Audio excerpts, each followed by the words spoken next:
Hello everybody and welcome to this special presentation. My name is Amir Sandhu and I'm a lecturer here in Bangor University in the School of Sport, Health and Exercise Sciences, and I'm delighted to be joined by a former former student, now alumni of our university. So Hannah graduated with a first class degree in sport and exercise science. So welcome Hannah, and thank you very much for joining us. Now Hannah is very well placed to talk about this very special sport because, and I have to look through this very long list of achievements that Hannah has actually accrued over the years. So in the Commonwealth Championships in 2016, she was the silver medalist there, so that's a very impressive achievement whilst balancing her studies. She's also the current Welsh champion and record holder. She's the British snatch record holder in the 48 kilogram category. And in terms of where she's going to go next, she aims to attend the Commonwealth Games in April 2018. So they're coming up very soon. So the purpose of today's presentation is really to give you guys at home an appreciation of Olympic weightlifting. Now, Olympic weightlifting is a sport that's been going for a very long time. It first appeared in the Olympic Games in 1896. And then it was kind of on and off in the subsequent Olympic Games, but since 1920, it's appeared in every single Olympic game. In general, there's 7 weight categories for males and 7 weight categories for females, so you compete in your respective weight category, and the exercises that are involved are the clean and jerk and the snatch. So Hannah, I want to ask you firstly how Olympic weightlifting actually differs from powerlifting, because I know the two often get confused by people. So what is the main difference?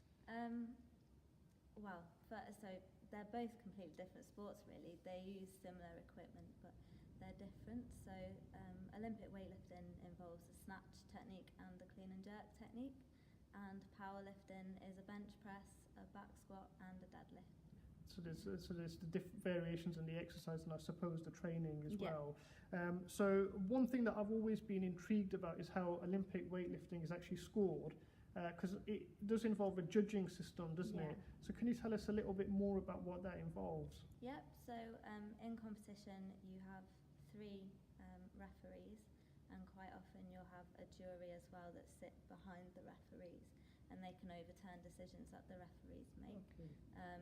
It's scored on a light system, so there's white lights for a good lift and red for a bad lift, and each judge gives the light either good or bad for the lift, and then the majority decides whether it's a good or bad lift.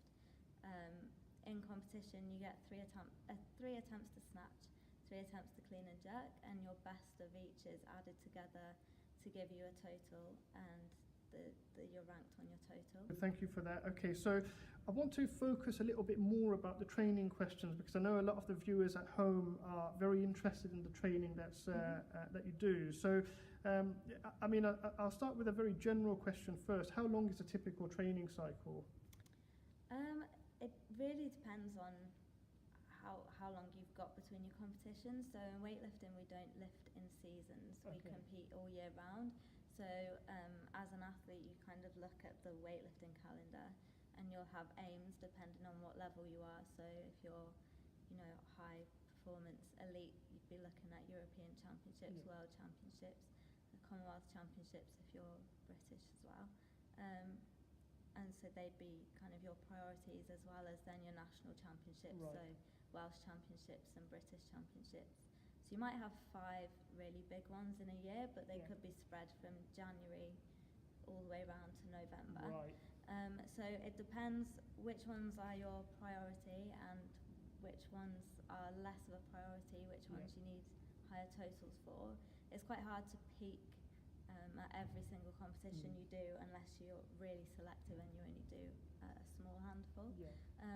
But generally try and go maybe a 10-week cycle. A 10-week cycle is a good build-up into a competition, but that you would still hope to be in condition before you start that 10-week program. So it wouldn't be from nothing to the top, but you tend to start with quite a heavy going strength phase where the weights are lighter, but you just hammer the volume really.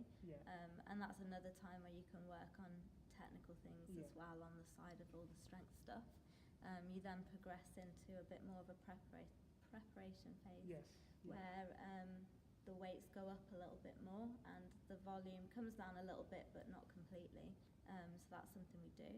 And then as you get a few weeks out from competition, the volume drops right down and the weights go up. Okay. So you aim to kind of go up to around 90 to 100%, possibly depending on what kind of athlete you are, before the competition, and then you'll have a taper week where you bring everything, volume and weights down, and just try and recover really for the competition. Okay, so what I want to talk about now is something called delayed onset muscle soreness, or DOMS. Now, you've probably experienced this when you've done any kind of exercise, so walking or running, but this is something that definitely happens when you do resistance training, and it's the pain that occurs in the muscles about 24 to 48 hours after you've done the training session. So it's obviously very important for Olympic weightlifters or anybody that does resistance training to try and manage DOMS. So Hannah, how do you kind of factor in your rest days so that they can obviously allow you to recover from the training session, but also limit the effects of DOMS? So I usually have 2 rest days a week when I'm training properly. So I usually have a Thursday and a Sunday off. And really, DOMS only affects you at certain parts of your training program, for me anyway. I tend to get it during the strength phase when I'm doing lots of conditioning and circuit kind of conditioning training. That's when I really feel DOMS. My coach doesn't have that much sympathy for it, so it is just a case of just getting on with it really. Obviously within reason, there's a difference between training pain and injury pain, and that's something that just takes experience through sport and training to kind of understand. And unless it's injury pain, really, it's not something that we try and pay too much attention to. But DOMS is something that you're going to get if you're trying to improve your strength. You're going to get DOMS. And then it's just being sensible about recovery. So you just try and eat properly, sleep properly, rest when you need it. A program's not set in stone, so if you go into the gym one day and you're really not feeling like you can do what's on your program, that's when it's important to speak to your coach about how you feel, and things can be changed and training can be moved around and that kind of thing to suit how you actually feel when you're in the session. So I think it's very important to individualise the training according to how you're feeling and what stage you're at in terms of the development and the closeness to competition as well. One thing that I do want to say about DOMS is actually, Hannah's right to say that it's not something that you should pay too much attention to, because it is caused by the muscle damage and the muscle repairing itself and coming back stronger. So if it's a pain that you want to have, it's actually a good pain, and it's just the inflammation that's happening within the muscle. So quite often you just have to live with it and put it to the back of your mind, and as your body adapts, you get less DOMS and it doesn't become such an issue. Now, one thing that I do want to kind of touch upon that you mentioned just there was nutrition. So what's your diet like, Hannah? Is there things in there which you definitely include, or some things that you avoid? We compete in weight categories. I'm in the lightest category, but I'm pretty light anyway. So most weightlifters will train a few kilos heavier than what they'll compete at, and then they'll diet down and compete. So I don't have that issue. I'm always under what I compete at. So I'm trying to do the opposite, where I'm trying to put weight on. So I'm working with nutritionists through Sport Wales now to try and put weight on, but good weight. So that can be quite tricky to do, because it takes a lot of hard work, and training influences what kind of weight you put on as well. So I think for me, I have about 20 grams of protein 6 times a day, if possible. Sometimes that's really hard to do. So I have good days and I have bad days, like anybody does with their diet anyway. I don't really restrict myself too much from things, but generally I have a healthy diet. When I am in training, I tend to supplement with creatine, just because I've got room to put on weight, and I find that I respond quite well to creatine. So I do use that, and I take a recovery shake after training, purely just to get something in before I eat a meal. and it's another way to get creatine in after training as well. Because there is quite a debate amongst people who do resistance training and Olympic weightlifting as well about whether to take supplements or not. So if you were advising, say, a novice weightlifter coming up through the ranks, what would you say to them about all of these products that are available on the market? What would be your advice about that? My advice mainly would be caution, really, because a lot of protein supplements are not regulated, so you don't necessarily know what's in them. And if you're an active, competitive weightlifter, you're subject to random drug testing. So that is something you have to be very aware of when you choose your supplements. And also, really, unless your diet is spot on and you're still missing something, you probably don't need to concentrate too much on supplements. That's something that you kind of look at when you feel you're doing everything you can with your diet, and then there's something still missing from your recovery, or your body weight is not quite where you want it to be, and then it's something that you really should look into properly before you just go out and buy a bag of protein off the internet.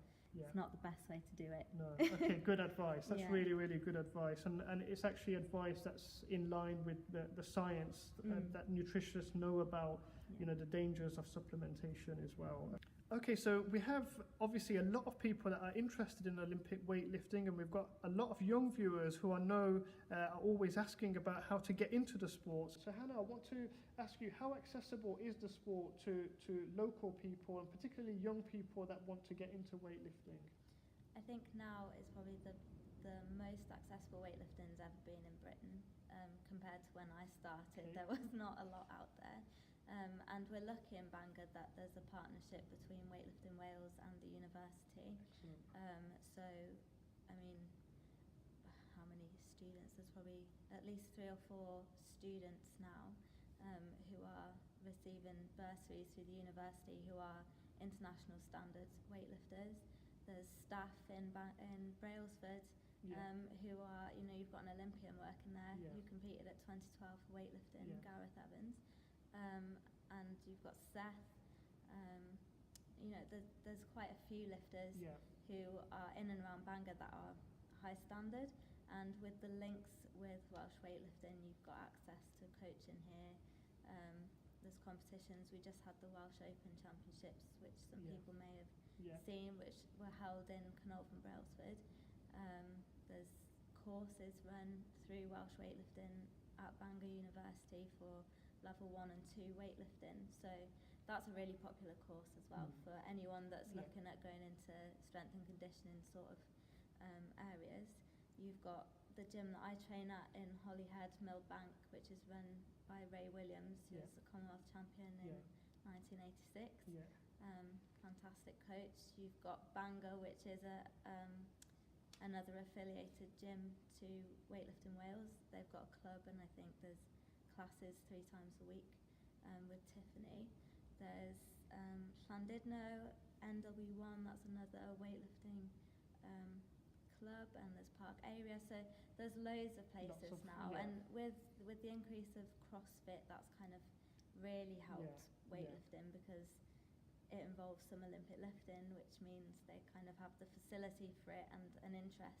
People tend to get hooked to weightlifting once they start, which is brilliant for us up here because it's just spread and grown so much. So access to starting weightlifting, even for children, that there's children's classes in Bangor University as well.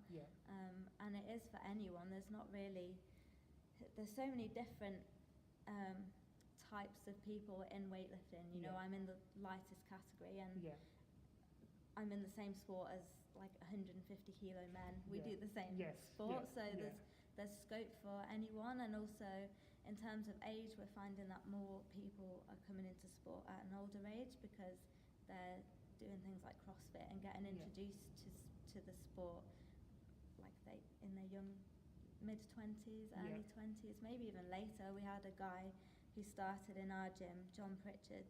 I think he's 33, and he is kind of competing with lads that are 19, 20 years old. So that's how it's different to other sports. It hasn't really kind of got a strict age limit on it. You can kind of keep going and going if you're competing well and getting stronger, and if you can keep injuries at bay.